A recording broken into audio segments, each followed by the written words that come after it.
Итоги дня в студии Петр Васильев. Здравствуйте. Коротко о главных событиях среды 2 августа. Яркие дискуссии, круглые столы и проектные сессии. В Якутске завершил свою работу форум сообщества. Расскажем, какие темы поднимали участники. Кадры решают все. В Якутии идет реализация проекта «Местные кадры в промышленность». Помощь в режиме одного окна. Единый координационный центр продолжает оказывать помощь участникам специальной военной операции. Присутствие духа, душевная стойкость и смелость. В детском лагере «Мужество» в Нерюнгри состоялось закрытие второго финального сезона. Феерия страсти и музыки. Впервые в Якутске прошел уникальный мастер-класс по бальным танцам.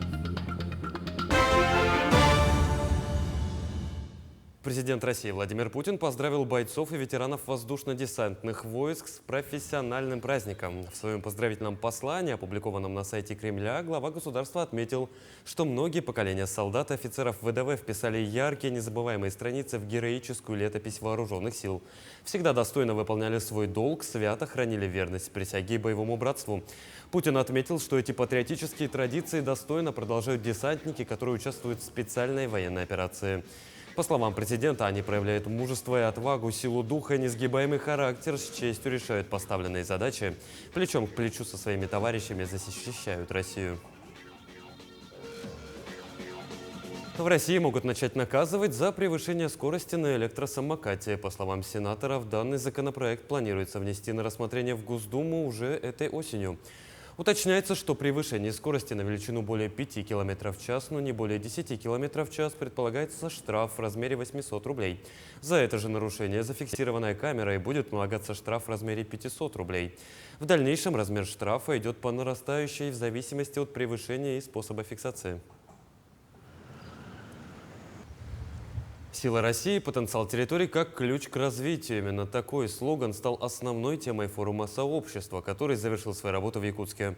В рамках масштабного мероприятия прошли дискуссии, круглые столы и проектные сессии. О чем говорили на форуме и каким выводам пришли участники, расскажет Надежда Саханская.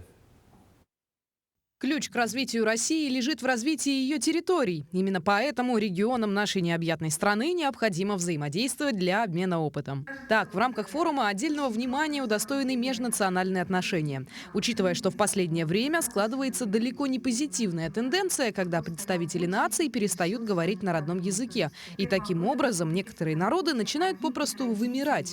Глобализация многонациональной России, однако, по словам экспертов, не грозит. Я думаю, что мы уходим от глобализации, что в период, когда мы тоже в какой-то степени были охвачены этим процессом, я думаю, что это уже прошлое, потому что я не зря говорил о традициях, и наши традиции были на сохранение культурного разнообразия. Нельзя отрицать естественную ассимиляцию какой-то части населения. Более того, форум объединил участников со всей России. У жителей других регионов была возможность посмотреть трансляцию форума сообщества онлайн. Также в рамках форума сообщества представлена уникальная возможность. Она называется «Стена контактов». Здесь заполняются формуляры со словами «могу» и «хочу». Все это делается для того, чтобы найти себе новых коллег по развитию того или иного проекта. Так, например, кто-то может организовать переговоры, а кто-то, например, ищет инвестора. Мы тоже не остались в стороне и оставим здесь свой адрес и номер телефона.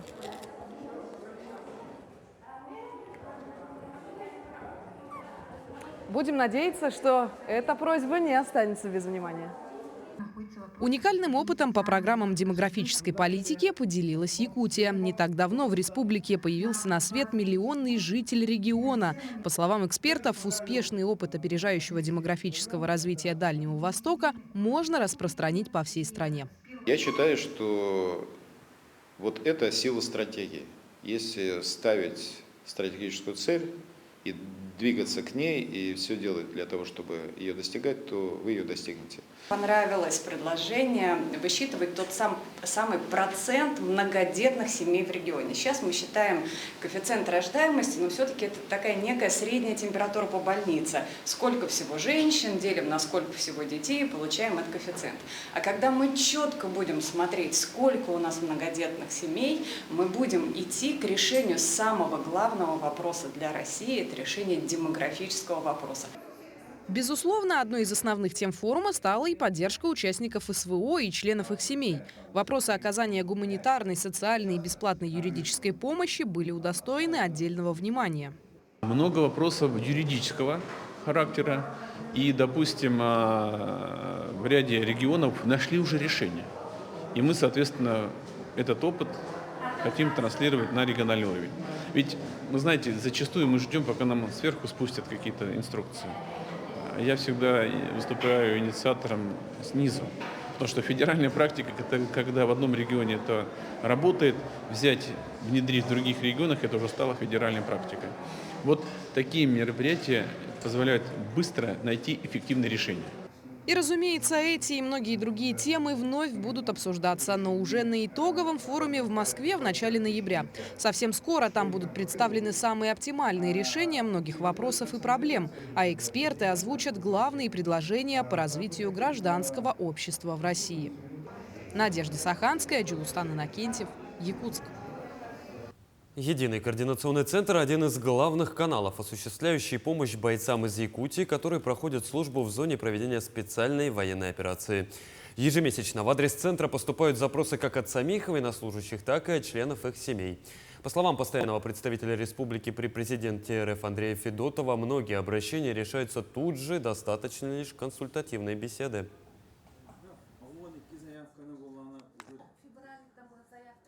Раненых, конечно, больше, но могу сказать, по статистике госпиталей почти 90% возвращаются в строй. Это значит легкие и средние ранения. С тяжелоранеными работаем отдельно. После того, как они демобилизуются, они попадают сегодня в зону оказания содействия со стороны наших волонтеров, со стороны фонда «Защитники Отечества». В преддверии осенних выборов в Мирнинском районе начала работать территориальная избирательная комиссия, в состав которой вошли 12 человек.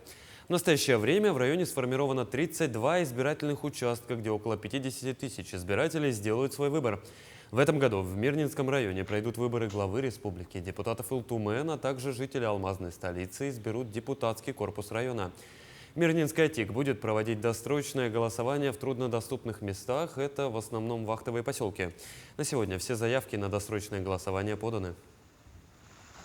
В районный совет депутатов у нас выдвинули списки по единому избирательному округу 5 партий, по двум пятимандатным мажоритарным округам у нас выдвинуто, по первому округу у нас выдвинулись 28 кандидатов, по второму округу у нас 15 кандидатов.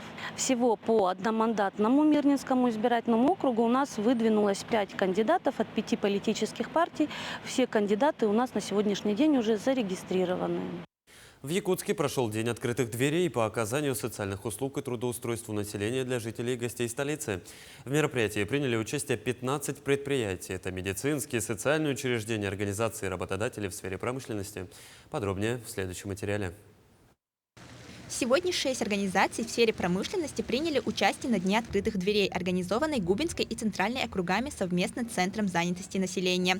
Всего было представлено 117 вакансий, это более 150 рабочих мест.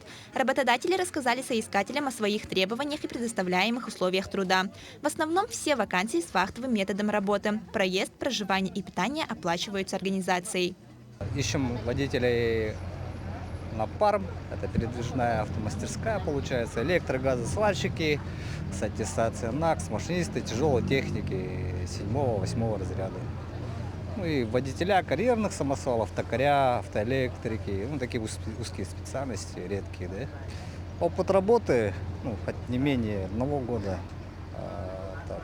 Удостоверение по специальности, отсутствие судимости, ну и годность по состоянию здоровья. Медосмотр работники проходят по нашему направлению, то есть тоже бесплатно, на наш счет. Центр занятости содействует соискателям в получении бесплатного профильного образования для трудоустройства, ведь его наличие является одним из основных требований работодателей к кандидатам. Если у соискателя нет того нужного профильного образования, да, он может обратиться в управление Центра занятости и там пройти нужное обучение и сразу же трудоустроиться из самого же центра. Помимо организаций в сфере промышленности, в ярмарке приняли участие медицинские и социальные учреждения. Таким образом, любой желающий мог получить консультацию специалистов. Это первое подобное мероприятие, проводимое управой Центрального округа совместно с управой Губинского округа и Центром занятости населения. В следующем году, надеюсь, тоже проведем такое мероприятие для нашего населения. Хочу, кстати, заметить то, что в Центральном округе проживает более 44 тысяч населения людей, да, и из них по официальным данным на сегодняшний день безработным состоят 1,6%. То есть это около 800 человек. Обхватываем население как можем больше. По данным Центра занятости населения, на сегодняшний день на учете по безработице состоят 1006 человек. С начала года количество безработных снизилось на 27%. Жителям Якутии представлено более 4000 вакансий. Наиболее востребованными являются технические специальности. Наталья Николаева, Артем Алексеев, Якутск. 23-й год объявлен годом труда, что является важным шагом на пути к укреплению положительного отношения к труду в обществе. Важность выбора профессии и дальнейшая работа в выбранной отрасли всегда будут актуальными вопросами среди населения. Одним из самых востребованных отраслей была и остается промышленность, а трудоустроиться жителям поможет программа «Местные кадры в промышленность». С разнообразием перспективных профессий знакомилась Марина Захарова. Важнейшую роль в развитии экономики играет промышленная отрасль, поэтому она и остается приоритетной. Благодаря программе «Местные кадры в промышленность» за 2022 год порядка 12 тысяч человек связали свою жизнь с данной отраслью. Молодым специалистам дают возможность трудоустроиться без опыта, а недостающие умения получить уже в процессе работы. После университета сразу трудоустроился, приняли, без опыта приняли. И уже в процессе, получается, получил обучение на 4-й разряд. И дальше начали обучать уже, проходить везде практику по всей республике. Равиль Шайдулин по образованию строитель. Компанию, в которой он работал, расформировали. Однако он не сдался и почти сразу нашел новую работу. Прошел курсы профессиональной переподготовки и вот уже 20 лет работает слесарем-ремонтником. Будучи опытным, он с удовольствием помогает молодым специалистам быстрее освоиться на рабочем месте, а также делится опытом. Да, вот сейчас у нас много молодых пришло, слесарей. Прямо с учебных комбинатов. Работают, им нравится. Они работают, схватывают быстро все. Работают, крутят, все это. В спорте занимаются даже. Сперва, конечно, рассказывать надо, показывать, как крутить, где, где-то можно, где нельзя. Какую там. Сам работал, и они тоже смотрели и вникали в это дело. Хорошие ребята, работают. Список компаний-участников приоритетного проекта Республики кадры в промышленность продолжает увеличиваться с каждым годом. Из всех трудоустроенных за прошлый год более 50% – это молодые специалисты, трудолюбивые и целеустремленные, подающие надежды, которые обязательно, наряду с профессионалами, внесут свой вклад в развитие промышленной отрасли. Марина Захарова, Артем Алексеев, Якутск. Дальневосточный гектар позволяет реализовывать самые грандиозные идеи и планы. В рамках этого проекта граждане могут получить земельные участки до 1 гектара. Сначала участок предоставляется гражданину в безвозмездное пользование. Уже по истечению 4 лет и 6 месяцев со дня заключения договора гражданин должен подать заявление на предоставление этого участка в собственность или аренду. По задумке властей, такая программа позволяет любому гражданину нашей страны быстро и совершенно бесплатно получить в пользование земельный участок для открытия своего любимого дела. Напомню, Якутия входит в 5 лидеров среди всех регионов Дальнего Востока по объему господдержки в рамках программы. В Прошлой осенью я подал заявку через сайт на дальневосток.рф на подачу дальневосточного гектара с условием того, что они выделят именно как под научное сопровождение, а также под пчеловодство. По окончанию, получается, своей аспирантской деятельности, то есть через 4 года открыть племенной репродуктор по разведению пчелосемей и уже перевести данный земельный участок под собственность. В детском лагере мужества состоялось торжественное закрытие второго финального сезона. В этом году за 2 сезона в лагере отдохнули около 700 ребят в возрасте от 7 до 15 лет. Каждая смена – это насыщенная программа с культурными мероприятиями, познавательными играми и конкурсами, которые заряжают энергией на предстоящий учебный год. На закрытии сезона побывали и наши корреспонденты.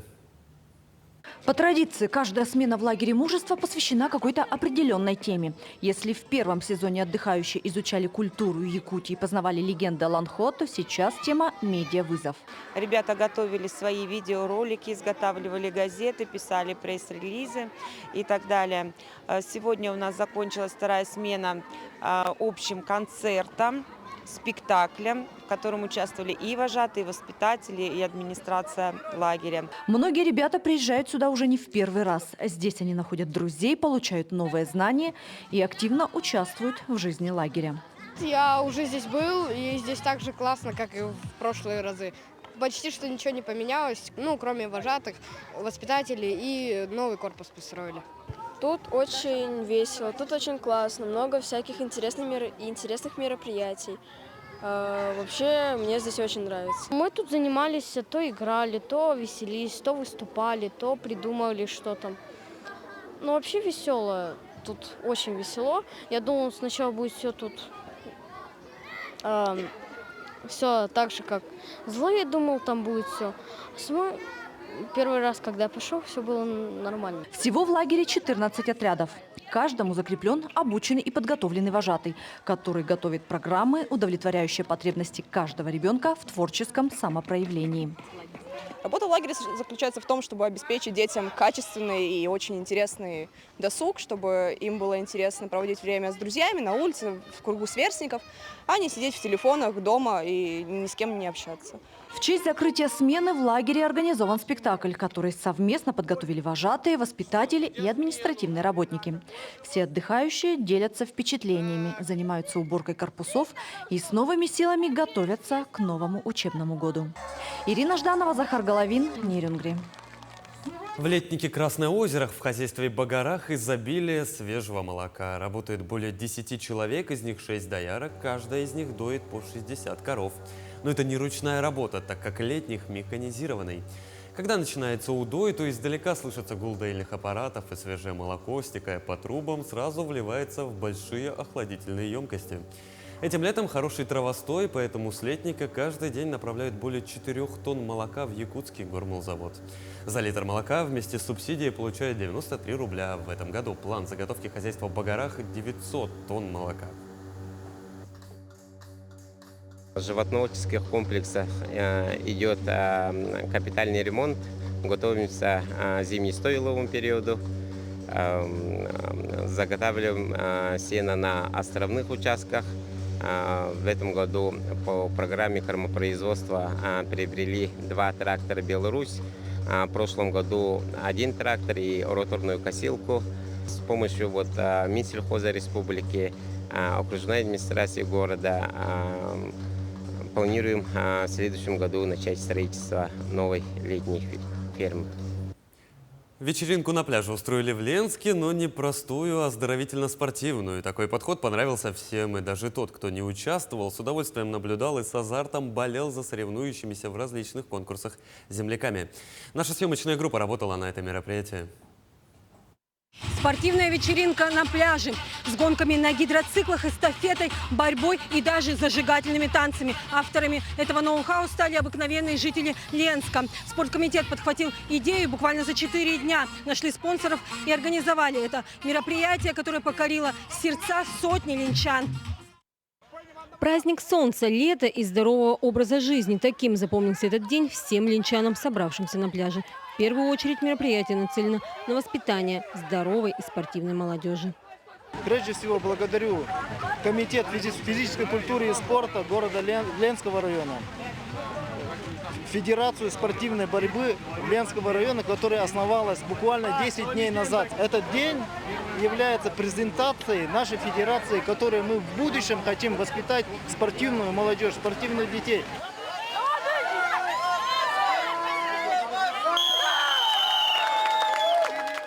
Основным видом соревнований была борьба хапсагай, но затем участники этой спортивной вечеринки на пляже могли попробовать свои силы в эстафете, мужчины в борьбе, девушки в дартсе и все в гонках на гидроциклах. Главным призом стал телевизор. Эмоции зашкаливают. Я рад. Я надеялся и ждал, ну, конечно, я готов был к победе. У меня очень хороший рывок.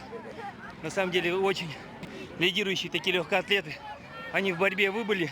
Я уже победитель игр Баянай, гонки на буранах. И сейчас победитель гонки на гидроциклах 2023. Всем спасибо, кто за меня болел. Всем хочу передать привет. Ленск самый лучший. А в заключение всех ждал массовый танец, движение которого мог повторить любой, даже далеко не пластичный человек. Зажгла пляжный танцпол Екатерина Романова. Мне кажется, про вечеринку на пляже все слышали всю свою жизнь, наверное, с самого детства. И вот, наконец-то, сегодня, когда мы ехали, я думаю, господи, это свершилось. Ну да, у нас не в таком, конечно, формате, это спортивно-оздоровительно. Очень здорово, я считаю, что очень классно. И даже завидно по количеству человек, что это мероприятие очень востребованное. И люди с удовольствием откликнулись и пришли вот к нам сюда.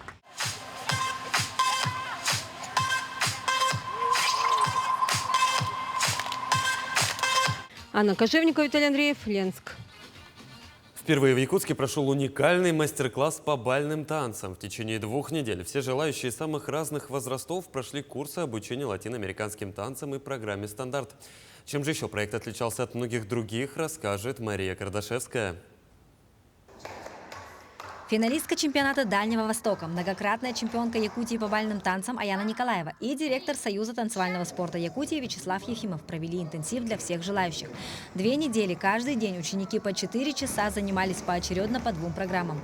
Аяна преподавала латинскую программу, а Вячеслав – европейскую. Я очень рад, что профессионалы своего дела, ребята провели именно в нашей школе курсы танца для наших детей бесплатно и для любителей танцев. Одна из пар в категории профессионалы – Дария и Григорий Слепцовы. Брат и сестра занимаются у Вячеслава Ефимова и уже неоднократно становились победителями и призерами городских и республиканских турниров и чемпионами республики.